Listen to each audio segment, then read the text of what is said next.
তিন রকমের ধর্মের লোক বেশি আছে, খ্রিস্টান, ইসলাম আর হিন্দু।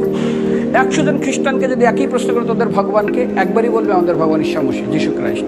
মুসলমানকে জিজ্ঞাসা করবে 3 থেকে 5 মানে মৃত্যুর আগে পর্যন্ত, যাকে এই তোদের ভগবানকে, একই উত্তর দেবে, ভাই আমাদের ভগবান হলো আল্লাহ। হিন্দুদেরকে যদি একই প্রশ্ন করা হয়, ভাই তোদের ভগবানকে, কনফিউজ। 100% হিন্দু 100% কনফিউজ, জানে না ভগবানকে। দ্বিতীয়ত, যদি তুই মুসলমানকে জিজ্ঞাসা হয় তোরা মসজিদে কেন যাচ্ছিস, ওদের শেখানো হয় মসজিদে যেতে হবে নামাজ আদায় করার জন্য। সপ্তাহে ওরা 100% একদিন মসজিদে যাবেই।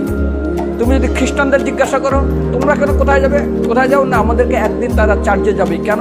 ঈশ্বরে প্রার্থনা করার জন্য, ওদের শেখানো হয় জন্মের থেকে, এটা সংস্কার।